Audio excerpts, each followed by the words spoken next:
નમસ્કાર દર્શક મિત્રો, મહામંથનમાં આપ સૌનું સ્વાગત કરું છું। વાડી કે ખેતર એ માત્ર જમીનનો ટુકડો નથી, આપણી ઓળખ અને સ્વમાન છે। એના ધોરીએ અને ચાસે લોહીનો પરસેવો પાડીને આપણા પૂર્વજોએ એ માટીને સિંચી છે। જે ગામમાં આપણા વડવા રહ્યા, પરિવાર ફૂલ્યો ફાલ્યો અને આગળ આવ્યા, એના પાયામાં આપણી જમીન છે। ગામડાની જમીનોમાં આપણા મૂળ છે અને જ્યારે કોઈ વસ્તુ મૂળથી વિખૂટી પડે એટલે સ્થિતિ બગડે એ નક્કી છે।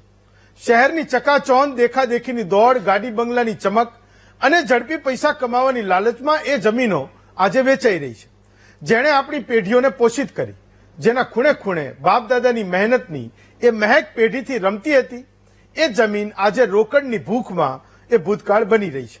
આજે જમીન માત્ર કમર્શિયલ પ્રોપર્ટી બની ગઈ છે, જેની કિંમત રૂપિયામાં નક્કી થાય છે, પણ સંસ્કારમાં એ નક્કી નથી થતી। જ્યારે જમીનનો છેલ્લો ટુકડો પણ વેચાઈ જશે ત્યારે આવનારી પેઢીઓ પૂછશે કે અમારું મૂળ એ આખરે છે ક્યાં? ત્યારે આ સવાલનો ન તો જવાબ હશે, ન જમીન કે ન વારસો હશે। આપણને યાદ છે કે કોરોના જેવી મહામારી આવી ત્યારે કેટલાય પરિવારો ગામડે જતા રહ્યા અને કપરા કાળને આસાનીથી એમણે કાઢી નાખ્યો, વિતાવી ગયા। કારણ કે ગામડે એમને જમીન હતી, જે જમીને એમને સાચવ્યા અને સુરક્ષિત પણ રાખ્યા। આ જ વાત આજની પેઢીને સમજાવવાની જરૂર બની છે, કારણ કે ગામડાઓની જમીનો ધડાધડ સાફ થઈ રહી છે। બાપ દાદા વખતની એ જમીનનું મૂલ્ય પૈસા કરતા અનેક ગણું એ ઝાંખું પડી ગયું છે। જમીન વેચતા પહેલા બાપ દાદાઓ 100 વાર વિચાર કરતા, એ જ જમીન વેચતા આજની પેઢી સહેજ પણ ખચકાતી નથી। આ જ કારણોસર પૂર્વ નાયબ મુખ્યમંત્રી નીતિનભાઈ પટેલે જાહેર મંચ પરથી કહેવું પડ્યું કે પાટીદારો જમીનોના કારણે સદ્ધર છે અને એને આજે ટકાવી રાખવાની જવાબદારી આજની પેઢીની છે। ત્યારે મુદ્દો એ છે કે એવા કારણોના લીધે આ મા બાપની, જે બાપ દાદાઓની વડીલોપાર્જિત જમીન એ વેચાઈ રહી છે।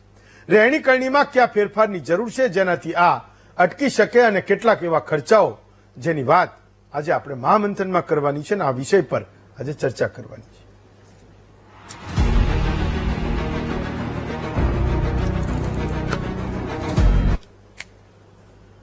તો ગામડાના કનેક્શનના કારણે કેટલાક વિષયો એ દિલની નજીક હોય છે। ક્યારેક કોઈક એ વિષય વિશે કોઈ જાહેર મંચ પરથી કંઈક વાત કરે તો અંદરથી તરત જ એવો ઉમળકો થાય કે આજે આ વિષય પર ચર્ચા કરવી જોઈએ। મહામંથનમાં એવા 5-7 લોકોને બોલાવવા જોઈએ જે આના ઉપર એ ખુલ્લા મને ચર્ચા કરી શકે, પોતાનો મત એ કોઈ પણ શરમ વગર એ મૂકી શકે। માજી નાયબ મુખ્યમંત્રી નીતિનભાઈ એ પોતે તો સાચાને સાચા કહેવા માટે ને ખોટાને ખોટા કહેવા માટે જાણીતા છે। એક કડીમાં મંચ સજાયો અને એમણે મંચ ઉપરથી એવું કીધું, કદાચ મારી એવી ધારણા છે કે સામે મોટે ભાગે પાટીદારો હશે। એમણે કીધું કે આપણા બાપ દાદાઓની જે જમીનો છે, વડીલોપાર્જિત જે જમીન જેના ઉપર પેઢીઓ સુધી આપણે ખેતી કરતા રહ્યા, એ જમીન એ આપણું સ્વમાન છે।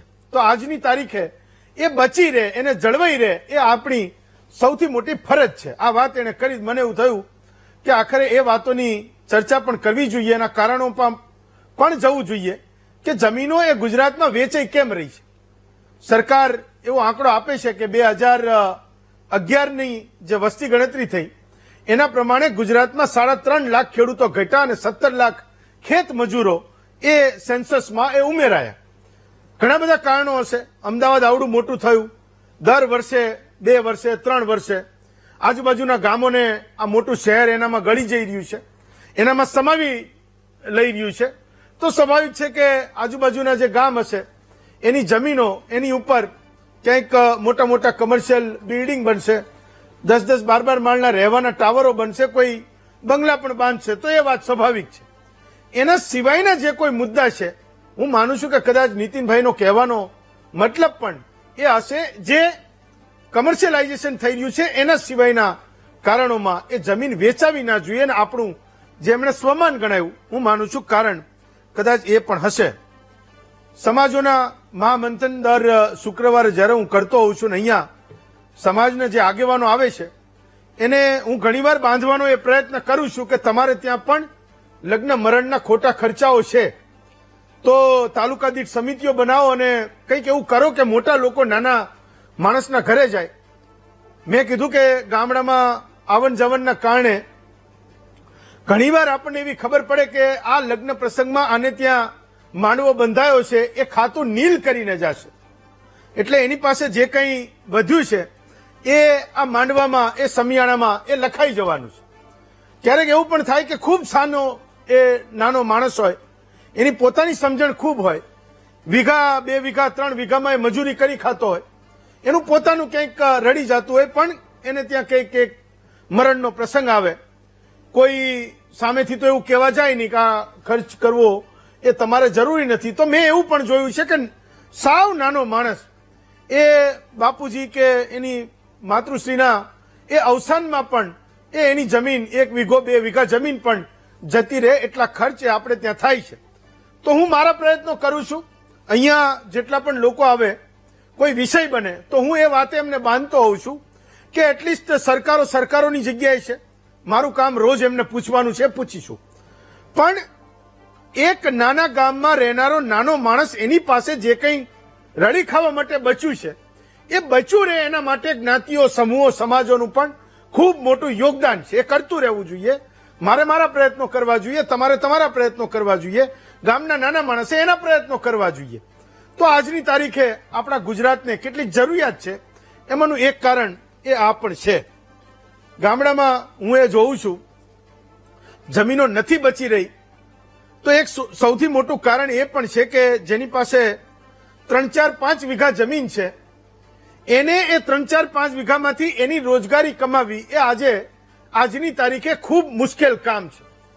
તો અત્યારે એક એવી પેઢી જીવી રહી છે, એની બધી જ સમજણ છે કે આ જમીન નહીં હોય તો એનું શું થશે, આગળના સમયમાં એનું ખાતું નીલ હશે તો શું થશે. એની સમજણ હોવા છતાંય, કોઈ વ્યસન નહીં હોવા છતાંય, કોઈ ખોટા ખર્ચા નહીં કર્યા હોવા છતાંય, અને એ જમીનની વેલ્યુ, કિંમત એ સમજતા હોવા છતાંય એ 2-3 વીઘા પર નભનારો એ ખેડૂત હવે નભી નથી શકતો, એટલે એ વેચીને એના ઉપર એનું જીવન નિર્વાહ એ કરી રહ્યો છે. એવા પણ કેટલાક કિસ્સાઓ એ મેં જોયા છે કે આજની તારીખે એને ટૂંકી જમીનવાળાને પરવડી શકે કે એ જમીન, એ પાણીઓ બચાવી રાખી શકે એ સ્થિતિ આજની છે નહીં. 15-20 વીઘા જમીનનો કોઈ ખેડૂત હોય, ખાતેદાર હોય, એને પણ તમે મળશો તો એક કોમન પીડા એની પણ હોય છે. માનો કે 1-2 લોકો હોય તો એ વધારી બઢાઈ ચડાઈને બોલતા હોય, પણ તમે કોમન 15-20-25 વીઘાના ખેડૂતને તમે મળશો તો એ કહેશે કે એનાથી માત્ર એનું ઘર ચાલે છે, એના સંતાનોને ભણાવવા એના માટે ખૂબ મુશ્કેલ હોય છે. ક્યાંક પરણવાના થાય તો એ 15 વીઘામાંથી 5 વીઘા ઓછા કરનારા પણ ગુજરાતના હજારો ખેડૂત આજની તારીખે હશે. ક્યારેક એવું બને કે એ બાપ પોતે સમજે છે કે અત્યારે નિમ્ન કક્ષાનો વ્યવસાય એ ખેતી ગણાઈ ગયો છે, તો હું આ 5-7 વીઘા વેચીને પણ શહેરમાં એક નાનકડું એવું મકાન લઈશ તો મારો એકને એક દીકરો છે એનો પરણવાનો કોઈ કારણ બની જશે. આજની તારીખે શહેરમાં મકાન હોવું એ પણ એક પરણવાના 100 પોઈન્ટને ગણો તો 50-60 પોઈન્ટ એના પણ છે નહીં. વિદેશ જનારા લોકોના એ કેટલાક પોઈન્ટ ગણાય એમ એ આજે ગામડામાં રહેલો બાપ, એને એના દીકરાને પરણાવવું છે, ભણેલો ગણેલો છે, નોકરી છે, કંઈક સારું કમાય છે, છતાં પણ શહેરમાં મકાન હોવું એ મોટી વાત છે.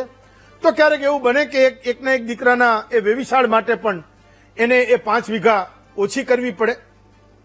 ક્યારેક એવું પણ બને કે વિદેશમાં મોકલ્યા હોય, સારું ભણાવે ગણાયો હોય, જો એ દીકરો કે દીકરી પોતે એના બાપને રિસ્ટ્રિક્ટ નથી રાખતો કે મારા લગ્નમાં તમારે ખૂબ મર્યાદિત ખર્ચ કરવાનો છે, કારણ કે તમે લોહી પરસેવો એક કરીને મને ભણાવ્યો, મને ભણાવી, તો મારા લગ્નમાં કેટલાક ખર્ચાઓ તમારે નથી કરવાના, સમાજનો ડર એ તમારે રાખવાની જરૂર નથી. તો જે ઘરોમાં એ પાછળની પ્રજા એવી સમજદાર થઈ, તો મેં કંઈક જોયું છે કે એ બાપ પોતે એનું માથું ઊંચું કરીને એ જીવી પણ શકે ને એના બાપ દાદાએ જે કંઈ જમીન આપી એ બચાવી પણ રાખી શકે. ક્યારેક એવું પણ બને છે. ક્યારેક એવું પણ બને છે કે શહેરની બાજુમાં કોઈ 5 વીઘા, 7 વીઘા, 10 વીઘા જમીન હતી, એ વેચીને 25-30 વીઘા દૂર જમીન લેનારા ખેડૂતો પણ ઘણા બધા છે.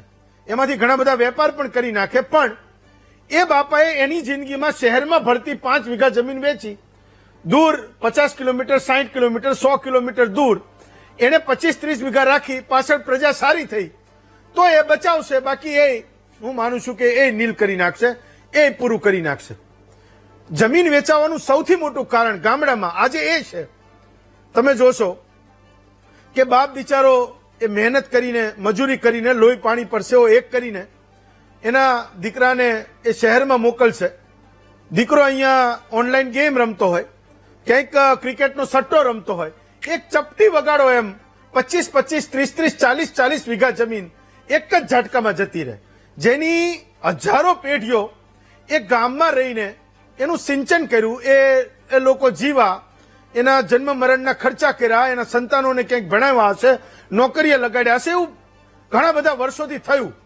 એ બાપ બિચારો બિલકુલ વ્યસની નથી, એને પોતાને કોઈ નવો ખર્ચ નથી, એને એક પેરન્ટ લેવાનું છે તો પણ એ 10 વાર વિચારશે. એવો બાપ એક જ સેકન્ડમાં એનો દીકરો એ શહેરમાં જઈને કોઈ ઉલટા રવાડે ચડી ગયો, વાત ખતમ. એક જ સાથે એ ખાતું નીલ થતા પણ મેં ઘણા બધા કિસ્સામાં જોયું છે. ખેડૂતો એવું પણ કહે છે કે જ્યારથી જીએસટી આવ્યું ત્યારથી ખાતર, બિયારણ અને જે કંઈ એના દવાઓના ખર્ચા છે એ એટલા મોંઘા થયા છે કે એની સાપેક્ષમાં એની જે ઉપજ છે એના ભાવ એને મળી નથી રહ્યા. તો ક્યાંક એવું બને છે કે એ ખેડૂત પોતે એવું વિચારે કે ભાઈ મારે જીવવું તો પડશે જ, મારે પોતાને ખર્ચ તો કરવા જ પડશે, તો મારી પાસે બાપ દાદાનું જે કંઈ પડ્યું છે એ હું વાપરીને પણ હું મારા ખર્ચાઓને નિભાવું, મારો વ્યવહાર એ ઉભો રાખું. તો ઘણા બધા કિસ્સાઓમાં આપણે જોયું છે કે ખેડૂત પોતે ઈચ્છતો નથી, એ જમીનનો ખાતેદાર ઈચ્છતો નથી, છતાં પણ એની જમીન એ વેચાઈ જાય છે. આજે કેટલાક એવા કારણો પર આપણે ચર્ચા કરવાના છીએ. એ સાથે આજે આપણી સાથે દિનેશભાઈ કુંભાણી છે, ખૂબ જાણીતા ઉદ્યોગપતિ છે. જુનાગઢની બાજુમાં એમનું બાદલપુર કરીને ગામ છે. આજે હું એમને એટલા માટે લઈ આવ્યો છું કે 2 દિવસથી એ સમાચાર તમે સાંભળ્યા હશે. આની પહેલા પણ સુરતના એક ઉદ્યોગપતિને આપણે અહીંયા બેસાડ્યા હતા. એમણે એમના ગામના એક ખેડૂતોને જ્યારે જરૂર પડી ત્યારે હેક્ટર દીઠ 11,000 રૂપિયાની મદદ એ કરી છે. માત્ર ને માત્ર એ ગામ નહીં પણ એની બાજુના 3 ગામોના ખેડૂતો પણ એનાથી લાભાન્વિત થાય ને એની જમીન વેચાય નહીં, એને જીવનમાં આ આવી પડેલી મુશ્કેલીમાં કંઈક મદદ મળી રહે, એને એવું લાગે કે મારા ગામમાંથી કોઈ કંઈક કરીને ગયું છે, મારા શેઢા પડોશી કંઈક શહેરમાં જઈને કમાયા છે, તો આજે જ્યારે જરૂર છે એ મુશ્કેલીના સમયમાં એ ઉદ્યોગપતિઓ, ભામાશાઓ એ ખેડૂતોની મદદે આવી રહ્યા છે. મને એવું થયું કે મારે એમને પણ વખાણવા જોઈએ. ગુજરાત આખું એ વખાણી રહ્યું છે. કદાચ એ ભાવના છે કે એ નાના ખેડૂતની જમીન વેચાય નહીં, એ પણ એક એમના મનમાં વિચાર હશે. આપણે આજે એના ઉપર ચર્ચા કરવાની છે. નીતિનભાઈ આમ તો અહીંયા આપણી સાથે જ બેઠા છે, પણ સ્ટેજ પરથી એમનાથી જે બોલાયું એ વિડીયો હું તમને સંભળાવું છું. પ્લીઝ એ ચલાવશો. પહેલા ગામ હતું ત્યારે 5 પરા હતા પાટીદારોના, અને 5 પરામાં આપણા બાપ દાદા ખેડૂત તરીકે રહેતા હતા. લગભગ 80%, 90% ઘરે ભેંસો બાંધેલી હતી. પછી ટ્રેક્ટર આવ્યા, ખેતી આધુનિક થઈ, બધું આપણા બાપ દાદાઓએ કર્યું. અને આપણને બાપ દાદાઓએ જે વારસો આપ્યો અહીંયા કીધું બધાએ, પણ એમાં હું તમને કહું કે બાપ દાદાના વારસામાં આપણને જે જમીન મળી છે ને, એ જમીન સાચવવાની ખૂબ મોટી જરૂર છે. ચાલો હું બધાની ઓળખાણ કરાવું. નીતિનભાઈ પટેલ છે, પૂર્વ નાયબ મુખ્યમંત્રી છે. દિનેશભાઈ કુંભાણી છે, ઉદ્યોગપતિ છે. હિરેનભાઈ હિરપરા છે, ભાજપમાંથી છે. મનહરભાઈ કોંગ્રેસમાંથી છે. ભરતભાઈ સિંગડ અને એ ઉનાથી ખેડૂત છે. આંબાભાઈ સોલંકી એ થરાદથી ખેડૂત છે ને રમેશભાઈ કોરાટ છે ગીરથી આપણી સાથે ખેડૂત તરીકે જોડાયા છે. નીતિનભાઈ, સૌથી પહેલો સવાલ તો મારો એ છે કે તમે સ્ટેજ પરથી જે બોલ્યા આ કાર્યક્રમમાંથી, તો શું ખરેખર જેના ઘરે સારો કોઈ ઉદ્યોગ છે, જેના ઘરે કંઈક મિલમાંથી કોઈ આવક છે, કોઈ વ્યવસાય કરીને કમાઈ રહ્યું છે, જેને રોજિંદી જરૂરિયાત માટે જમીનની જરૂર નથી પડતી, એવા લોકો પણ જમીન વેચી રહ્યા છે, એટલે તમે બોલ્યા કે એની પાછળનું કારણ કોઈ બીજું છે? નીતિનભાઈ. જો હેમંતભાઈ, આપે જે કહ્યું એ કારણો માટે કે એવા પરિવારો માટે આ હું નથી બોલ્યો. હું બોલ્યો છું મોટા ભાગે જેઓ ગામડામાં રહે છે, ખેતી આધારિત, પશુપાલન આધારિત, જેમનો પરિવાર જીવન નિર્વાહ કરે છે, અને અત્યારે શહેરોની નજીકના જે ગામો છે એ ગામોના ખેડૂતો જે અમારા સ્નેહીઓ છે, સંબંધીઓ છે, મિત્રો છે, કાર્યકરો છે, બધા જાણીતા છે. એ બધાને અમે સતત જોઈએ છીએ, મળીએ છીએ, ઉઠક બેઠક રહે છે. એમના પ્રસંગોમાં અમે જઈએ છીએ, અમારા પ્રસંગોમાં આવે છે. જી. ત્યારે અમને દેખાય છે કે આ બધા પણ શહેરોમાં રહેવા માટે, શહેરોની કિંમતી મિલકતો ખરીદવા માટે અને પોતે પણ કંઈક છે અને આર્થિક રીતે પછાત નથી એવું પ્રસ્થાપિત કરવા માટે પૈસા તો જોઈએ જ, રૂપિયા જોઈએ તો જ આ બધું કરી શકાય. એટલા માટે જરૂરિયાત પ્રમાણે પોતાના બાપદાદાની જે જમીન હોય એમાં થોડું થોડું વેચતા રહે છે. હવે જમીન એ આપણે બધા, તમારી સાથે જે બધા મહાનુભાવો પણ બેઠા છે, બધા જાણીએ છીએ કે જમીન એ પારિવારિક હોય છે. દાખલા તરીકે કોઈના દાદા પાસે 50 વીઘા જમીન હોય અમારા વિસ્તારોમાં, તો એમને 3-4 દીકરા હોય એ જમાનામાં, તો જયારે દાદા નિવૃત્ત થાય, ઉંમરલાયક થાય, ભાઈઓ ભાગ પડે, ત્યારે એ 50 વીઘામાંથી 4 ભાઈઓને પહેલા તો એ ભાગ વેચવામાં આવે છે. એટલે 50 વીઘાના 4 ભાગ પડી જાય અને 4 ભાગ પડે એટલે સ્વાભાવિક એની જથ્થો ઓછો થાય, એની કિંમત કદાચ શહેરની નજીક હોય તો વધારે દેખાય, પણ મૂળ જે મોટો જથ્થો છે એ જથ્થો ઓછો થાય. બીજું પણ અહીં બેઠેલા બધા મહેમાનો જે ખેડૂતને વ્યવસાય સાથે જોડાયેલા છે, ગામડામાંથી આવતા છે, બધા જાણે છે કે ખેતી કરવા માટે પણ વ્યાજબી ક્ષેત્રફળની જમીન જોઈએ, પૂરતા ક્ષેત્રફળની જમીન જોઈએ. 2-3 વીઘાના નાના ટુકડામાં જે ખેતી થાય એના બદલે 15-20 વીઘાના ક્ષેત્રફળ વાળા વિસ્તારમાં જે ખેતી થાય એ વધુ સારું, આધુનિક ખેતી થાય, વધુ ઉત્પાદક ખેતી થાય. બાગ બગીચા બનાવવા હોય એટલે ફળ ફળાદી વાળી ખેતી કરવી હોય તો પણ કરી શકાય. નર્મદાનું પાણી આપણી સરકારે આખા ગુજરાતની અંદર લગભગ મોટા ભાગના વિસ્તારોમાં પહોંચાડ્યું છે અને જ્યાં સીધી નર્મદા નથી જતી ત્યાં સુજલામ સુફલામ યોજના છે, સૌની યોજના છે, બીજી અનેક યોજનાઓ ગુજરાતની અમારી ભાજપની સરકારે આપી છે. એટલે ભૂતકાળમાં ખેડૂતોને જયારે દુષ્કાળ પડે, વરસાદ ના આવે ત્યારે ખેતી જે ઓછી થતી હતી એની હવે લગભગ કોઈ ચિંતા નથી રહી. હવે જે ચિંતા રહી છે કુદરતી આપત્તિની, જે આ વખતે આપણે બધાએ મોટા પ્રમાણમાં અનુભવી, માવઠા વગેરેની, એ ચિંતા રહી છે.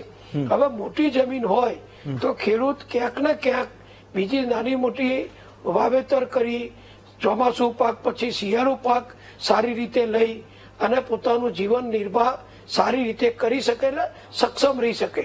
પણ પછી 2-3 વીઘા 4 વીઘાનો ટુકડો ભાઈઓ ભાગમાં આવ્યો હોય અને પાછા એ ભાઈને 2-3 દીકરા હોય એટલે એ જમીનને કોઈ મહત્વ એમની દ્રષ્ટિએ નથી રહેતું. એમના માટે જમીન કોઈ ઉપજાઉ નથી રહેતી. અને પછી જે અત્યારે આખા ગુજરાતમાં જે રીતે જમીનના ભાવો સતત શહેરીકરણના કારણે, જરૂરિયાતના કારણે, અન્ય ઉપયોગના કારણે જે વધી રહ્યા છે, એના કારણે બિલ્ડરો હોય કે સરકાર હોય કે કોઈ પણ વ્યક્તિઓ હોય કે જૂથો હોય એ સતત જમીન ખરીદે જ જાય છે. અને એ ખરીદેલી જમીન પછી એ જથ્થો મોટો કરી એ લોકો ઉપયોગ કરે. પણ નાના ટુકડા, મારા કડીમાં મેં જોયું છે કે નાના 2-3-4 વીઘાના ટુકડા એ બધા વેચાઈ જાય. અને ઓછી જમીન હોય એ પણ તમે હેમંતભાઈ બધા ખાસ સમજજો કે મોટા જથ્થાની જમીન હોય તો ખેડૂત એનો દબાવીને પોતાની શરતે ભાવ લઈ શકે છે. પણ નાનો ટુકડો હોય તો એને મજબૂરીથી એ આજુબાજુ વાળાની બધાની વેચાઈ ગઈ હોય, ખેતરમાં જવાનો રસ્તો ના હોય, બીજા બધા પ્રશ્નો હોય, એટલે ગમતા કે ના ગમતા, છૂટકે કે ના છૂટકે એ જમીન એ વેચી મારે છે. એના જે પૈસા આવે છે એ પૈસા તમે અગાઉ જે તમારા શરૂઆતમાં બધું જે પૂર્વ ભૂમિકા આપે બાંધી એમાં ઘણા કારણો બતાવ્યા છે. એમાં બધા પૈસા 2-5 વર્ષમાં તો બધું ખાલી થઈ જાય છે. અને જે ખેડૂત હતા, જમીન માલિક હતા, એ ખેત મજૂરી કરવી નથી, એ લોકો પછી ખેત મજૂર પણ નથી થતા, નોકરિયાતો થઈ જાય છે. ફેક્ટરીઓમાં જાય, વેપારીઓ ત્યાં જાય Okay. અને પોતે એક કારીગર તરીકે અથવા નોકરિયાત તરીકે એનો જીવન નિર્વાહ કરે છે. અને ખેડૂતનો જે મોભો હોય, હા. પહેલાના જમાનામાં આપણા બાપ દાદા વખતે ખેડૂત હોવું એટલે એક મોભો હતો યસ કે ભાઈ આ 50 વીઘાનો ખાતેદાર જી. ખેડૂત છે, આ 100 વીઘાનો ખાતેદાર ખેડૂત છે, એમ મોભો ગણાતો હતો. હા. હવે એ જમીન ઓછી થવાના કારણે ખેતીનો મોભો પણ ઓછો થઈ ગયો Okay, છે. okay. એટલે આ બધા ઘણા કારણો છે. Fine. એટલે કાલના સંમેલનમાં મેં કહ્યું જી. કે ભાઈ ના વેચશો. હા. મેં તો એમ કહ્યું છે વિડીયોમાં, તમે જો કદાચ જોશો તો આખું જી, દેખાશે. જી. બહેનોને ખાસ વિનંતી કરી છે હા. કે ભાજપ સરકારે કાયદા કર્યા છે હા. કે મહિલાઓની સંમતિ વગર, પત્ની, દીકરીઓ, માતાની સહી વગર જમીન વેચી શકાય નહીં. હા. તો તમે ભાઈઓ જો કદાચ કોઈ કારણસર ક્યાંક વેચતા પકડાઈ હોય. જાય, કોઈ વાતમાં આવી જાય હા. અને વેચી Okay. મારે તો ના વેચે. એ માટે બહેનોને મેં જાગૃત કર્યા અને બહેનોને મેં એવી વિનંતી કરી જી. કે તમે ભાઈઓને એવું કહો ઉપરથી હા. કે મારું 2-5 તોલા સોનું વાપરવું હોય તો લઈ લો, Okay. પણ બાજુની પાડોશની જમીન હા. આપણી વેચાતી હોય હા. તો આપણે લઈ લો. આપણે ઓકે જમીન ચલો બનાવો. એ આવી મેં સલાહ આપી છે. હું એવું સમજુ છું નીતિનભાઈ કે તમારી પણ એક ભૂમિકા છે. જ્યારે પણ તમારે પણ આ સમાજના એ કાર્યક્રમોમાં જવાનું થાય ત્યારે આ વાત તમારે સતત દોહરાવતી રહેવી જોઈએ, સતત એ વાતને કહેતી રહેવી જોઈએ. ઓકે રમેશભાઈ, તો હું પણ એ સમજવાનો પ્રયત્ન કરું છું કે ગુજરાતમાં જે કુદરતી આપત્તિઓ જે પ્રકારે આવે છે, લાસ્ટ 5 વર્ષમાં કદાચ કોઈક એવું વર્ષ એ ફેલ ગયું છે કે 15-20 વીઘાવાળો એ ખેડૂત પણ એ રોતો ન હોય, રડતો ન હોય. શું ગામડાઓમાં જમીન વેચાઈ રહી છે એનું એક કારણ એ પણ છે કે એને બિલકુલ પરવડતું જ નથી. એના કોઈ ચોખ્ખા ગણિત છે એ સામે ગમે એ કેલ્ક્યુલેટર લઈને બેસે ને ગમે એટલા હોશિયાર માણસને પણ લઈને બેસે તો એ ખેતી કરનારો માણસ છે એને પરવડતું નથી. આ વાત એક કોમન એક સૂર હોય છે, ચાહે એ ઇન્ટિરિયર કોઈ ગામનો એ ખેડૂત હોય કે શહેરથી થોડે ઘણે દૂર રહીને પણ એ ખેતી કરતો હોય, જેના સંતાનો એ શહેરોમાં રહીને કંઈક ભણતા હોય કે એ નોકરી ધંધો કરતા હોય, કમાતા હોય, ખેડૂતને ટેકો હોય છતાં પણ. રમેશભાઈ જે એક તો પેલા હેમંતભાઈ, હું આપનો ખૂબ ખૂબ આભાર માનીશ કે ગુજરાતના ખેડૂતોની દર દિવસે અસંખ્ય ખાતા ફેર થાય એટલે જમીન વેચાઈ જાય છે. હા એની અંદર લગભગ 50 થી 100 કારણો નાના મોટા છે. હા. ખરેખર આમાં ઘણા બધા જવાબદાર બીજા પણ છે, ખેડૂત ખુદ નથી. આગળ જ નીતિન કાકાએ કીધું કે જમીન ના વેચવી, પણ નીતિન કાકા અમારે બાપ દાદાની જમીન નથી વેચવી. અમે વેચે અમારી રોજી રોટી વેચવા કોઈ ખુશી ના હોય. ખેડૂતોને જીવ કરતા જીવાય વાલી હોય છે. અમે શેઢે જઈ તો આસુડા સારીએ છીએ, કારણ કે ઉત્પાદનમાં કઈ નથી થતું. એના ઘણા બધા કારણો છે, જેમ કે જીએસટી આવ્યા પછી ખરેખર જે ખેડૂતોના ખાતર, બિયારણ અને દવા જે હું બોલ્યો શરૂઆતમાં, જેના ડબલ ઉપર ભાવ થઈ ગયા છે અને એની અંદર અસંખ્ય ડુપ્લિકેટ આવ્યું છે અને ખેડૂતો અભણ છે એટલે આ કોઈ ચાખવાની ચીજ નથી, ફ્રૂટ નથી તો ચાખીને લઈ દવા, બિયારણ. એટલે સરકારે ખરેખર પેલા તો આમાં કૃષિ વિભાગે બહુ એટલે બહુ ધ્યાન દઈ અને ખેડૂત નો છેતરાય, ખેડૂતોનું ઉત્પાદન ફેલ ના જાય એના માટે જો ધ્યાન આપે તો 2-5% મારા ખ્યાલ પ્રમાણે ફેર પડે કે ખેડૂતોની જમીન ના વેચાય. હા. નંબર 2 છે હા. કે ખેડૂતોની જમીન શા માટે વેચાય?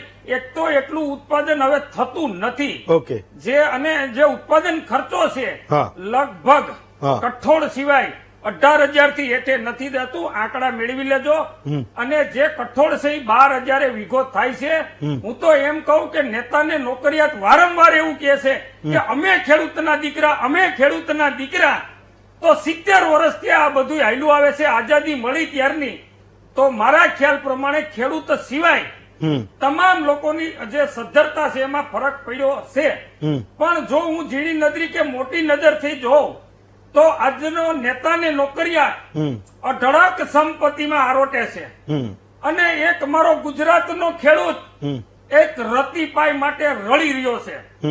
એમાંની અંદર જો આવકની વાત કરવામાં આવે તો 15 વીઘાના ખેડૂતનું સાહેબ હું ઉદાહરણ આપું ને, હકીકતમાં ગીરમાં જો આવજો હા એનું પરિવાર હલાવવું ને, હું ખુદ ગામડામાં રહું છું, 17,000 થી 18,000 રૂપિયા સાહેબ ગામડામાં મહિનો જાય છે. તો તમે વિચાર કરો કે 5 વીઘાની જમીનની અંદર છેલ્લા 4 વર્ષ થયા 35,000 રૂપિયા મને ઉત્પાદને નુકસાની જાય છે. નથી ભાવ મળતો કે નથી ઉત્પાદન મળતું. આખીર મારે કરવાનું શું? તો તમારી પાસે જમીન કેટલી છે? મારી પાસે જમીન છે 9 વીઘા. એમાં 4 વીઘા જેને પડતર કહેવાય, બિન ખેડત કહેવાય Okay. છે, અને 5 વીઘા વાવેતર છે. હા. મારું કોઈ સંજોગે એમાં ગુજરાત Okay. નથી હાલતું.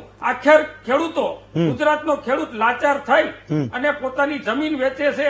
અને જો મોટી જમીનની વાત કરવામાં Okay. આવે હા. તો એના ખેડૂતોના દીકરા દીકરી ભણાવવા, એના પ્રસંગ કરાવવા, આનું કરજ વધી જાય છે, બચત Okay. રહેતી નથી. ફાઇન, ચલો આંબાભાઈ, એક તો સવાલ જે એમને પૂછ્યો તો એ છે જ, પણ ઉત્તર ગુજરાતમાં તો હજુ પણ જમીનના નાના નાના ટુકડા છે. સૌરાષ્ટ્રમાં તો ક્યાંક એ ભાયાતો વાળી જમીનો છે, એ મોટા મોટા એના શેઠા છે. તો ઉત્તર ગુજરાતમાં તો એ લોજિક વધારે બને છે કે 2 અને 3 વીઘા વાળો ખેડૂત છે એ જલ્દી એ જમીન વેચતો હશે.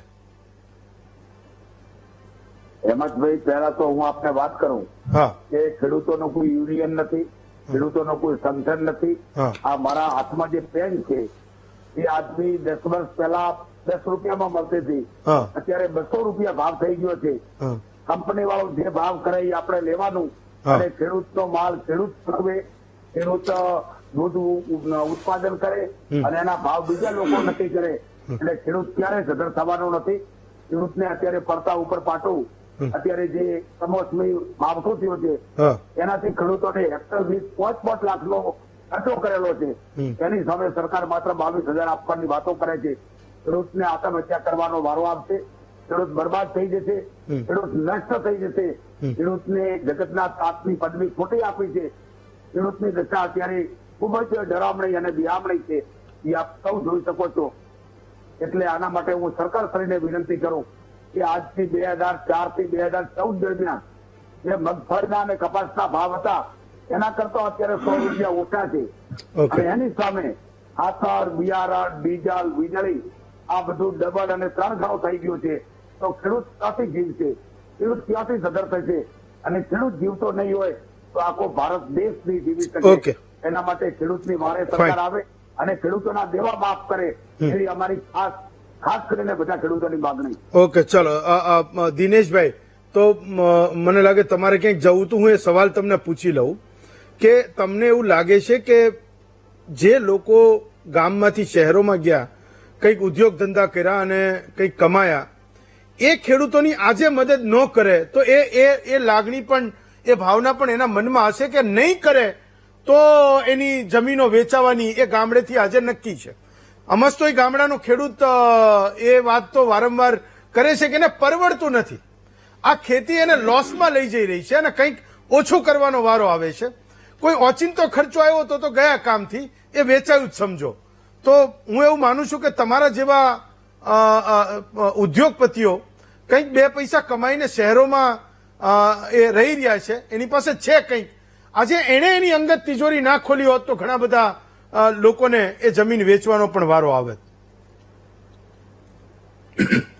બિલકુલ હેમંતભાઈ, સૌથી પહેલા તો આપનો આભાર કે આજે આપણા મહામંથનમાં બહુ અગત્યનો મુદ્દો ગુજરાતભરના નહીં પણ સમગ્ર ભારતભરના ખેડૂતો માટે લીધો.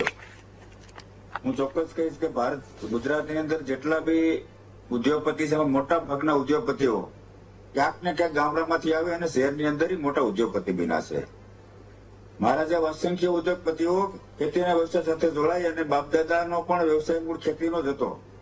એવા અસંખ્ય ઉદ્યોગપતિઓ છે કે જેમણે ખેતીમાંથી શિક્ષણ મેળવ્યું, ખેતીમાંથી નાનો મોટો ધંધો ચાલુ કર્યો અને આજે સમગ્ર ગુજરાત અને ભારતના મોટા ઉદ્યોગપતિ બન્યા. જી, ત્યારે હું ચોક્કસપણે કહીશ કે જેનાથી જે બની શકે, જેનાથી જે થઈ શકે એટલી મદદ એમને એમના ગામ માટે કે એમના પરિવાર માટે કે એના સગા સ્નેહી માટે કરવી જોઈએ.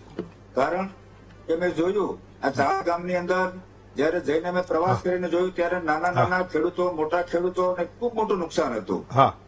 હું ચોક્કસ માનીશ કે એમની જેટલી નુકસાની હતી નુકસાનીથી મારાથી ભરપાઈ ના થઈ શકે, પણ એક ફૂલ નહીં તો ફૂલની પાંખડીના રૂપે છે કે મેં એને મદદ કરી, મદદથી ખૂબ મોટી એમને એક કહેવાય ને કે હૂફ મળી છે. આપણે હમણાં જોયું કે નાના મોટા પ્રસંગો હોય, દીકરા દીકરીના સાંડલા ચુંદડી, લગ્ન હોય, આ બધા જ પ્રસંગો ખેડૂતને એક હિંમત અને હૂફ આવે છે. મને લાગે છે કે આ રીતના જો દરેક લોકો આગળ આવીને કરે તો ખેડૂત સમાજની અંદર, સમગ્ર ભારતના ખેડૂતની સમાજને હિંમત રહે, તાકાત વધે કે આપણી પડખે ઉભો નિરાર આજની તો કાલ કોઈને કોઈ છે જ.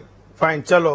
દિનેશભાઈ અને નીતિનભાઈ, હું તમારો બંનેનો આભાર માનું છું. એમને ક્યાંક જવાનું હોવાથી હું માનું છું કે આપણે આ ચર્ચાને આગળ વધીએ છીએ. મનરભાઈ, એક સવાલ મારો એ હતો. ભરતભાઈ, હું તમારી પાસે આવું, મનરભાઈને એક સવાલ પૂછી લઉં, ત્યાં સુધીમાં અહીંયા બધું ગોઠવાઈ જાય. મનરભાઈ, એક મને સવાલ એ હતો કે માનો કે આજે હું એવું માનું કે ગામડામાં ખેડૂતોની જમીન એ વેચાઈ કેમ રહી છે. મેં 3-4 મોટા કારણો કીધા કે એક તો એ છે સામાજિક છે કે ભાઈ ક્યાંક કોઈ કે એવા ખર્ચા કર્યા છે એના જોયા છે કે એની જમીનો એ વેચાઈ છે. પણ મોટે ભાગે એવું થાય છે કે હાર્ડ કોર ખેતી કરતો ખેડૂત, માત્ર ને માત્ર ખેતી ઉપર ફોકસ કરતો ખેડૂત, માત્ર ને માત્ર એક વ્યવસાયને પકડી રાખેલો ખેડૂત, જેના બાપ દાદાએ એને વારસામાં ખૂબ સારી જમીન આપી છે. તમે એવું કહી શકો કે એને ત્યાં જમીન પણ સારી છે, માટી પણ સારી છે, એને પાણી પણ, એની જમીન પણ ખૂબ સારું છે. એ ગુજરાતનો ખેડૂત સૌથી વધારે ફરિયાદો કરે છે કે મને આમાંથી પરવડતું નથી, આનો કોઈ રસ્તો કાઢવો જોઈએ. દર વર્ષે જે ખેડૂતો ખેતી છોડી રહ્યા છે એમાં સૌથી મોટો વર્ગ, હું માનું છું કે શહેરમાં જે ગામો ભળી રહ્યા છે એના કરતા પણ મોટો વર્ગ એ હશે કે જે હથિયાર હેઠા મૂકી દે કે હવે આમાં નથી પરવડતું, હું પોતે હવે ખેતી નથી કરવાનો, હું આપી દઉં ભાગ્યને, એને એમાંથી ઉપજ મળે તો એ લે, અને પણ મારું એના ઉપર કંઈ નપતું નથી એટલે મારે હવે એ નથી કરવું. કંઈક જેની પાસે 10-15-20 હજારનો એક મહિનાનો કંઈક સોર્સ છે એવા ખેડૂતો એ ખૂબ જલ્દી હથિયાર હેઠા મૂકી રહ્યા છે. હેમંતભાઈ, આપનો ખૂબ ખૂબ આભાર. દિનેશભાઈનો પણ ખૂબ ખૂબ આભાર કે એમને ખેડૂત પ્રત્યે સંવેદના બતાવી અને પોતાની સખાવતને ખુલ્લે કોથળી મૂકી અને લોકોને મદદ કરવાની, ખેડૂતોને મદદ કરવાની ભાવના વ્યક્ત કરી અને કર્યું એમને. બીજી બાબત એ છે કે માન્ય નાયબ મુખ્યમંત્રીશ્રીએ પૂર્વ એમને જે વાત કરી કે ભાઈ ખેડૂતોએ ખેતીની જમીન ના વેચવી જોઈએ, આ લક્ષ્યમાં રાખીને આપે મહામંથન આપણે કરી રહ્યા છીએ. ગુજરાતની અંદર 122 લાખ હેક્ટરની ખેતી 54 લાખ ખેડૂતો કામ કરે છે. જી, અહીંયા યાદ કરાવું કે આ ખેતીની જમીન વેચવાના પ્રશ્નોની શરૂઆત ક્યારથી થઈ? તો છેલ્લા 10 વર્ષમાં. આજે નીતિનભાઈ અને ભારતીય જનતા પાર્ટીના આગેવાનો એ સહર્ષ સ્વીકારે છે કે ખેતીની જમીન ખેડૂતો વેચી રહ્યા છે. વેચી રહ્યા છે એને સ્વીકાર લીધું, એટલા માટે વેચવાની અને નહીં વેચવાની અપીલ કરી. આટલું સરસ મજાનું ફેક્ટ આ સરકાર પાસે છે કે આજનો વર્તમાન ખેડૂત ખેતી કરતો હોય, એને ખેતી પોસાતી નથી, એ ખેતી પાયમાલ પરિસ્થિતિમાં જીવે છે, બે હાંધા ભેગા થતા નથી. આટલી બધી વાસ્તવિકતા જો આ ભાજપા સરકારને હોય ને 25 વર્ષથી સાહેબ એક પેઢીનો સમય થયો પછી આ પરિસ્થિતિનું નિર્માણ થાય ગુજરાતમાં, એનાથી મોટી બદકિસ્મતી ગુજરાતની કઈ કહેવાય? અને બીજા નંબરની અંદર મને યાદ કરું અને મને ખૂબ ગર્વ થાય છે કે આપણને ખેડૂત બનાવ્યા કોને, ખેતીનું સન્માન આપ્યું કોને, ખેડૂત ખાતેદાર બનાવ્યા કોને? ખેત મજૂરમાંથી આપણને સોમાની આપણો રોટલો આપણે થાળીમાં આવે એ આપણી મજૂરી કરીને આપણે પોતાની જમીન ઉપર ખેતી કરતા થયા. એક ઢેબરભાઈની સરકારે આ દેશની અંદર અમલ કરવાય, પંડિત નહેરુએ નિર્ણય કર્યો. મારું કહેવાનું એ છે એક સમયે ખેત મજૂરમાંથી ખેતી ખેડૂત બને એના માટે તાલાવેલી કરતો ખેડૂત ખેતર કામ કરતો હતો. આજે એ જ ખેડૂત છે એ પાછો ખેત મજૂરને ઉભળ્યો થવા માટેની પરિસ્થિતિ જે સર્જન થયું એના માટે જવાબદાર કોણ? આટલું બધું જાણનાર લોકોને આપણે એવું કઈ ન જ્ઞાન આપી શકીએ કેમ કે હવે તમે નથી જાણતા એવું તો કહી શકીએ નહીં કે ખેતી છોડતા નથી કોઈ. આ વાસ્તવિકતા છે. આના ઉપર તો કંઈક આયોજન કરો. તમે એને અપીલ કરવા જાઓ છો કે ખેડૂત ખેતી ન છોડે, ફલાણું ન કરે, તો તમારી બગલમાં બેઠેલી સરકાર શું કરે છે? તમે સરકારને શું કહી શકશો? તમારી હિંમત નથી સરકારને બોલવાની કે આ ખેડૂત ખેતી કરતો કરતો છોડે છે, મુઠ્ઠી વાળીને ભાગે છે. એના માટે તમારું પ્રી પ્લાનિંગ છે. હું નીતિનભાઈને એને જવાબ આપ્યો, એને વાત મૂકી, એને હું સલામ કરું છું, પણ એની સાથે સાથે ભારતીય જનતા પાર્ટીમાં એક પણ આગેવાન એવો ખરો કે મુખ્યમંત્રી કે વડાપ્રધાન પાસે બેસી અને ગુજરાતના ખેડૂતની દર્દભરી વાતો કરી શકે? એવો એક માણસ ખરો? હું તમને કારણ કહું સાહેબ, આ જે વસ્તુ હું અનેક વખત આપના મીડિયાના માધ્યમથી, આપના વીટીવીના માધ્યમથી મહામંથનની અંદર વાત મૂક્યો છું. ખેડૂતને ખેતી કરતો એ લોકોને છોડાવો જ છે, આ એનું લક્ષ્ય છે. તમે સમજો એટલી બધી યોજના, 214 જેટલા એપીએમસી યાર્ડમાંથી 115 એપીએમસી યાર્ડ સાહેબ મરણ પથારીએ છે. બીજ નિગમ મરણ પથારીએ છે. જીએલડીસી તાળા મારી દીધા. ગુજરાત એક્સપોર્ટ નિગમ કોર્પોરેશન હતું, તમે અદાણીને આપી દીધું. તમે બતાવો તો ખરા કે ગુજરાતની ખેતીને સદ્ધર બનાવવા માટે સરકારનો શું રોલ છે રહ્યો આમાં? તમારે માત્ર ને માત્ર આપતકાલીન પરિસ્થિતિ આવે એટલે પેલા ખેડૂતો કે આ પરેશાની છે, આ પરેશાની છે, આ પેકેજ આપો, આ સર્વે કરો અને માગવા નીકળે. કાલે હું નિર્ણય લીધો, તમારા ગામ પંચાયતમાં વેરો બાકી હોય પેલા ભરી જશે પછી તમને મળશે. સાહેબ તમારે કઈ દેવું જ નથી, તમારી મનસા મેલી છે. અને બીજી વાત એ કહું, તમે ખેતી માટે નીતિનભાઈ જે વાત કરી, આજે હું તમને કહું નીતિનભાઈને લક્ષ્યમાં રાખીને હું વાત કરું છું. ભડવીર માણસ છે, એને બોલ્યા એટલે બહુ મહાન, હું તો હિંમતવાળા માણસ છું એટલું જ બોલે છે. સાહેબ ઉત્તર ગુજરાતની અંદર મરી મસાલાના પાક થાય, સ્પાઇસીસ ક્રોપ થાય, એક પણ પ્રાઇસીસ બોર્ડ એક બોર્ડ બનાવો, ખેડૂતોને આનંદ કરાવડાવો, એને ત્યાં એના પ્રશ્નો નિકાલ કરાવો. મગફળી અને કપાસ એનું બોર્ડ બનાવો, સૌરાષ્ટ્રના ખેડૂતોને મગફળી અને કપાસ માટે એની આવો. સાઉથ ગુજરાતની કેરી અને કેળ અને સૌરાષ્ટ્રની અંદર અમરેલી, ભાવનગર અને જુનાગઢના કેસર કેરીના થળિયાઓ કાપી નાખે છે, કરો એના માટે. સાહેબ કેટલા બધા પ્રશ્નો છે. માન્ય મોદી સાહેબને મેં 2003માં સાંભળતો હતો, પહેલી વાઇબ્રન્ટ ગુજરાતની અંદર કે આપણા દેશની અંદર ગુજરાતમાંથી પાયો નખા છે હની, એટલે કે એને કીધું હની ક્રાંતિ કરવી છે. હની ક્રાંતિ કરવા માટેની વાત કરી તો હું એમને કહું છું કે હની ક્રાંતિ થઈ નથી. ગામડાના ખેડૂતો આંબા પાકા પર્યા છે, કેસર ક્રાંતિ કરો. હું તો છે હરિત ક્રાંતિ અને શ્વેત ક્રાંતિ કરનારી અમારી ધરોહર હતી, એમાંથી પણ શીખ લો કે એને કઈ રીતે કરી હતી. 1960 થી માંડી 70 ના દાયકામાં પાયા નાખ્યા ત્યારે આપણે ઘઉં પોતાના પકવતા થયા અને પોતાના ખાતા થયા, ત્યાં સુધી લાલ ઘઉં ખાતા હતા. આ પરિસ્થિતિમાંથી બહાર કાઢવાનું કામ કોંગ્રેસે કર્યું છે. સાહેબ એને કોંગ્રેસને બહુ ગાળું દેવાનું બંધ કરી દો, એની વાત ઉપર ચાલો તો તમને થોડાક રસ્તા મળશે. નીતિનભાઈ જેવાને પડખે બેહાડીને દાદા ક્યારેક બોલાવે અને પ્રધાનમંત્રી ક્યારેક બોલાવે અને કહે કે નીતિનભાઈનો દર્દ ભરી વાત છે, સાચી છે, ખેડૂતોની પરિસ્થિતિ છે, એ વાસ્તવિકતા છે. એક વાત છેલ્લે પૂરી કરી દઉં ભાઈ, કે આજે હું તમને કહું ખેડૂતનો દીકરો હું છું. ભાઈ બતાવ્યું બધા ખેડૂતના દીકરા કરે છે. અમે તો વાતો મૂકી, વિચારો મૂકી, લાગણી પ્રગટ કરીએ, ખેડૂતને સમજાવવાનો પ્રયત્ન કરી, ધોકો તો લેવાતો નથી. પ્રશ્ન એ છે કે સાહેબ ખેડૂતની માનસિકતા તમે જુઓ. એ આજની તારીખે કોઈ ખેડૂતને એનો દીકરો 1 કરોડની મર્સિડીઝ લઈ જશે તો એટલો ખુશ નહીં થાય, પણ 25 વીઘાનું ખેતરનો દસ્તાવેજ મૂકશે ને સાહેબ એના લોહી શેર વધી જશે. આ ખેડૂત છે, એને ખેતી સાથે તમે કવચ અને કર્ણની અંદર કવચ અને કુંડળ જેમ તોડીને જે આપે ને એટલી પીડા ખેડૂતને થાય છે કે ખેતીની જમીન એને વેચાય ત્યારે. આ પરિસ્થિતિને આ લાગણી સાથે, ભાવના સાથે, સંવેદના સાથે જોડાયેલો ખેતીનો વ્યવસાય ને ખેડૂતનો વ્યવસાય છે. અને આ એટલી હળવાશથી ન લ્યો. આજે ટમેટા, રીંગણા, બટેટા, દૂધ તમે જુઓ રોડ ઉપર ખેલવે છે અને ખેડૂત પોતાનો આક્રોશ વ્યક્ત કરે. એક બતાવો ઉદ્યોગપતિએ પોતાની પ્રોડક્ટ જમીન ઉપર રેડી હોય તો એક બતાવો. આ વાસ્તવિકતા છે સાહેબ. આ વાસ્તવિકતાના દર્શન તમે નહીં કરો ત્યાં સુધી ગામડાઓ ખાલી થઈ જશે અને એ પરિસ્થિતિનો સામનો આવનારા 25 વર્ષ સુધી તમને યાદ કરશે. કઈ એવી સરકાર હતી કે જેને ખેડૂતની સંવેદના સાથે એક નજર પણ નથી કરી. આજે હું તમને કહું આ પરિસ્થિતિ શું થશે, એક જ મિનિટ. હવે આ પરિસ્થિતિનું પરિણામ શું જોવા માંગુ છું, જોઈ રહ્યો છું. અત્યારની પરિસ્થિતિ માની લો ખેડૂતો ખાતેદાર મળતા જશે, ઉભડિયા થતા જશે. સાહેબ ખેતી તો 1,22,000 હેક્ટર રહેવાની છે. એના માલિકો કોણ બનશે? એના માલિકોને ખબર જ છે કે પ્રધાનમંત્રી પોતે વિદેશમાં જાય તો એકને લઈ જાય સાથે, એને ત્યાં વિદેશમાં ધંધા અપાવે છે. તો દેશની અંદર ધંધા અપાવવાના ને એટલો મોટો ખેડૂતનો ખેતીનો વ્યાપ એ કોઈને એકને આપવા માટે આ બધા પ્રયત્નો ચાલે છે.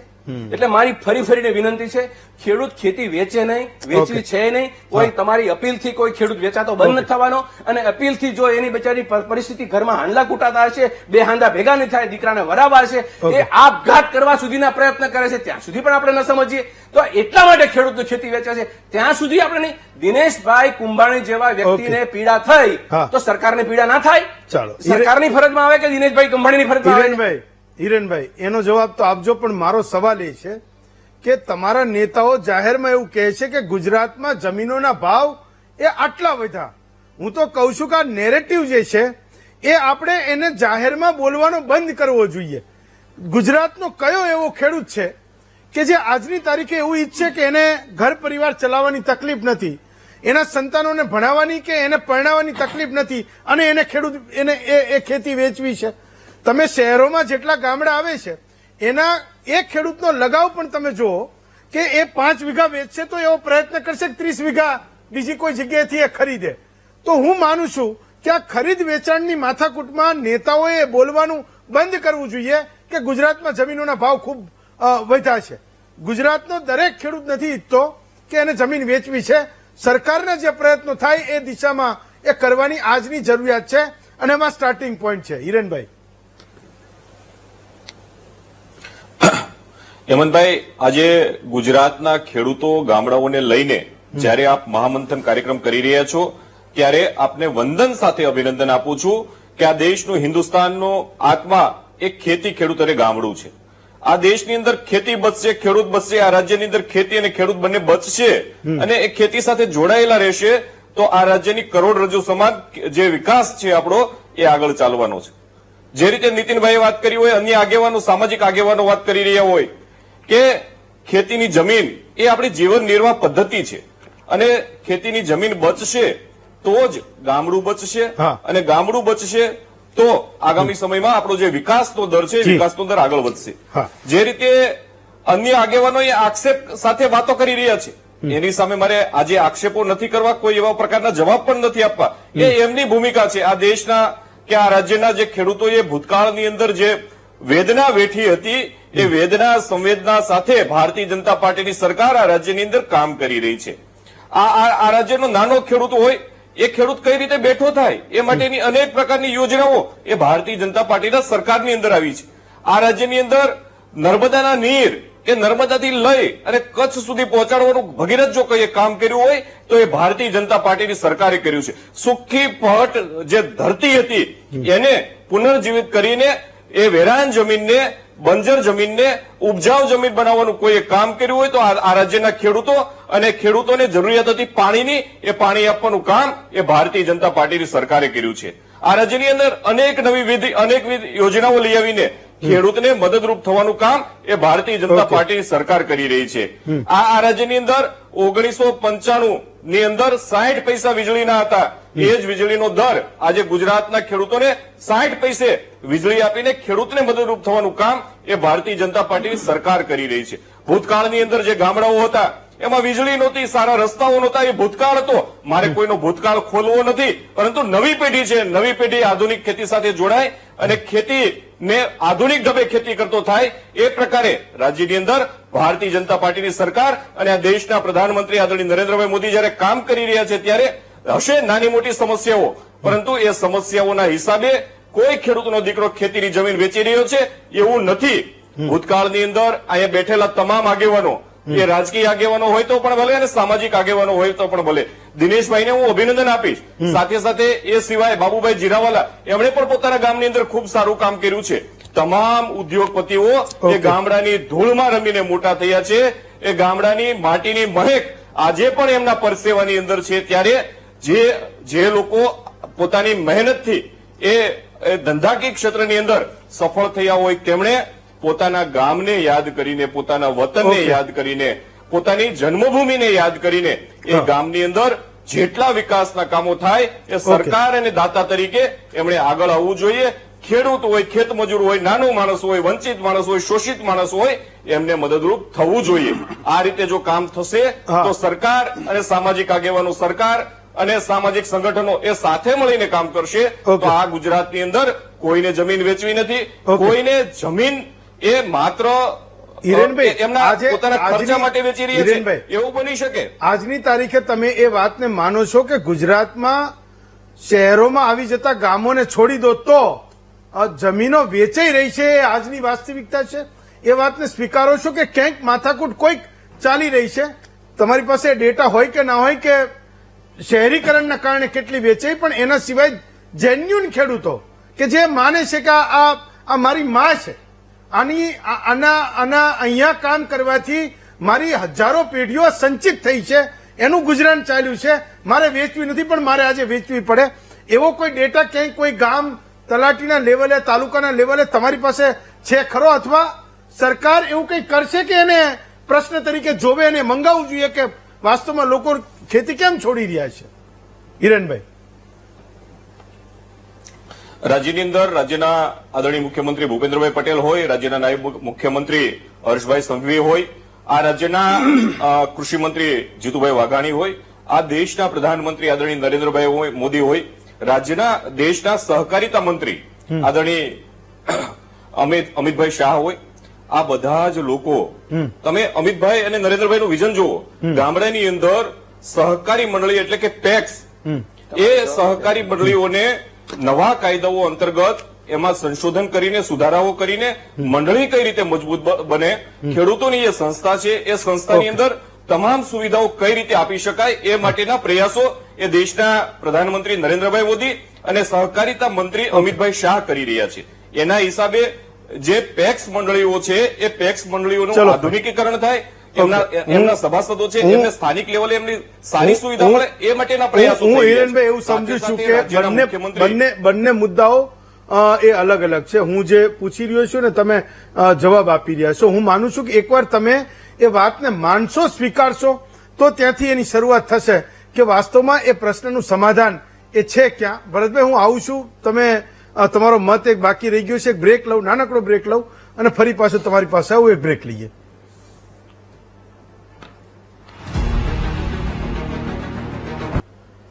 બ્રેક પછી સ્વાગત છે આપનું મહામંથનમાં. ભરતભાઈ, તો બધાને તમે સાંભળી લીધા. કોઈક સામાજિક મુદ્દાઓને કહી રહ્યું છે. ખેડૂતોનો એ મત છે કે સરકારી ધોરણે જે કંઈ એને કરવાનું થાય એ પગલાં લે. જ્ઞાતિ સમાજ સમૂહો એના પગલાં લેશે.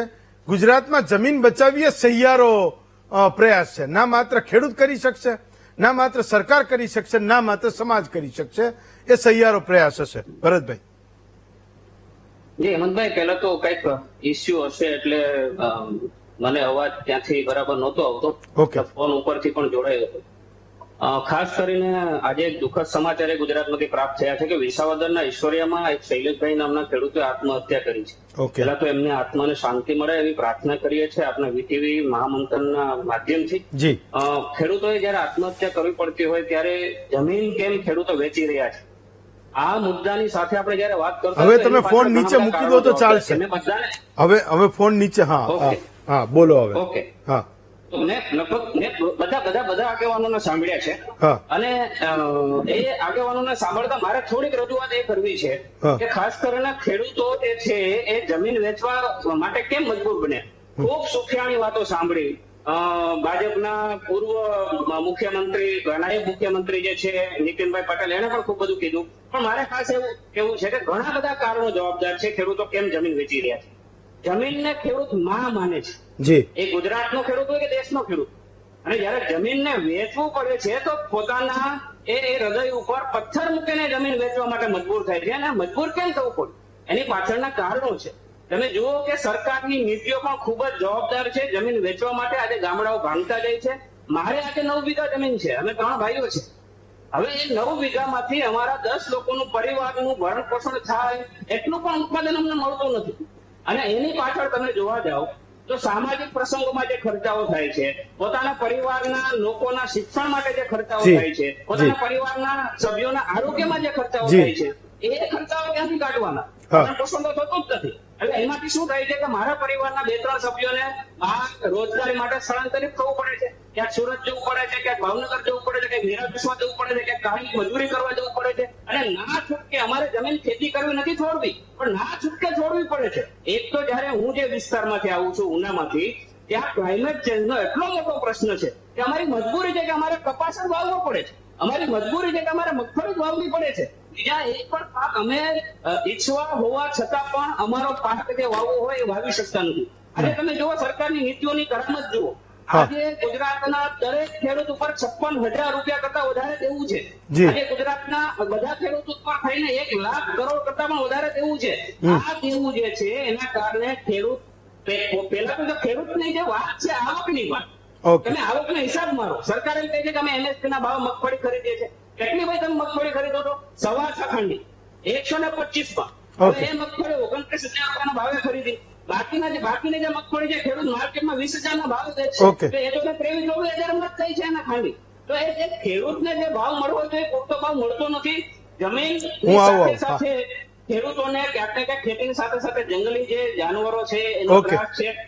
સમજો છો. નુકસાની ઉનામાં પોતાની દીકરીના લગ્ન કરવાના હતા, હા. પાક ધોવાણ થઈ ગયો ને ઉનાના રિવાજ ગામે ખેડૂતોએ આત્મહત્યા કરી છે. હા. તો એવા ઘણા બધા કારણો છે કે કારણોને ધ્યાનમાં રાખી સરકારે પોતાની નીતિઓ બદલવી જોઈએ. ઘણા બધા જો ઉદ્યોગપતિ દિનેશભાઈ નો આભાર માનું છું, એમણે ખેડૂતોની વેદનાને ઓકે. સમજી છે અને એને ખેડૂતોનું જે પણ યથાશક્તિ મુજબ જે બન્યું એ ખેડૂતોને સહાય કે વળતર આપવાના પ્રયત્ન ઓકે. કર્યા છે. સરકાર એ બાબત નથી વિચારતી. આજે દિનેશભાઈ ઉદ્યોગપતિના એના જે ફરજોના ભાગરૂપે એને જે કામગીરી કરી, પણ બાકી મોટા ભાગના અત્યારે નેતાઓ અને ઉદ્યોગપતિઓ એ સૌથી રોકાણનું સૌથી સારામાં સારું માધ્યમ આજે જમીનની ખરીદી જમીન કરે જોવે છે. યસ, ફાઇન, ચાલો, ઓકે, આ ભાજપના ફાઇન, ઓકે, પૂર્વ ભરતભાઈ અધ્યક્ષ રહી ગયા હોય વિધાનસભા તો સમજો એ પણ સાંભળે છે. ફાઇન. હા, મનહરભાઈ, એક લાસ્ટ 1 મિનિટ છે. મુદ્દો એ પણ છે કે ગામડામાંથી શહેરોમાં સ્થળાંતર થનારો ખૂબ મોટો વર્ગ એ સામાજિક માથાકૂટોથી પણ એ ગામને મૂકી રહ્યો છે, અને એના કારણે જે સમાજો હવે કંઈક મુખ્ય ધારામાં આવી રહ્યા છે એનામાં થોડી સમજણ આવી રહી છે. બધા એવું કહે છે કે પેલા વાણિયા પાસેથી જમીન જતી રહી, બ્રાહ્મણ પાસેથી જતી રહી, હવે પટેલો પાસેથી નહીં જવાની છે, કારણ કે એને રહેવું જ નથી ગામમાં, એને તો શહેરમાં જઈને રહેવું છે. એની નવી પેઢી તો એ ગામમાં રહેવા તૈયાર જ નથી. હેમંતભાઈ, પહેલી વસ્તુ તો એ છે કે દર્દ છે એ તો પેલા સ્વીકારવું પડે. હા, દર્દ જ ન સ્વીકારે અને મન 25 વર્ષ ભૂતકાળમાં લઈ જાય તો ઈ ભૂતકાળમાં મન 25 વખત લઈ જશે તો મેળ નથી પડવાનો. Okay. વાત એ છે કે હું વર્તમાન પરિસ્થિતિમાં દર્દ છે એની વાત કરું છું. ઈ લોકોની માનસિકતા જો એ 25 વર્ષના પહેલાના દર્દની વાત કરે છે. તમે પ્રશ્ન બંનેને એ છે. હું એમને આ હિરણભાઈ બેઠા એને પૂછું કે મોરબીની અંદર એગ્રીકલ્ચર કોલેજ 2 વર્ષથી ચાલે છે, છોકરા ભણે છે જુનાગઢમાં, અને સિત્સરની અંદર 7 વર્ષથી ડિપ્લોમા એગ્રીકલ્ચર ચાલે છે, જુનાગઢમાં ભણે છે. તમે વિચાર તો કરો સાહેબ, આટલી તો એક ફોન કરીને કહો કે ત્યાં બિલ્ડિંગ નથી, કાંઈ નથી, તો પરમિશન શું કામ આપી? અને કૃષિ મંત્રીને અને સરકારને પૂછો તમે કે 7 વર્ષથી છોકરાઓ જુનાગઢ કેમ ભણે છે? આ દર્દ તમે એક્સપોર્ટ કોર્પોરેશન નિગમ જે એગ્રીકલ્ચર પ્રોડ્યુસ ને એક્સપોર્ટ કરવા માટે પ્રમોશન આપતું હતું 2007માં તો વેચી માર્યું નદાડીને. કેમ કોઈ સવાલ નથી પૂછતા? આ વાસ્તવિકતા છે. કોઈ કોંગ્રેસે વેચી દીધું હતું?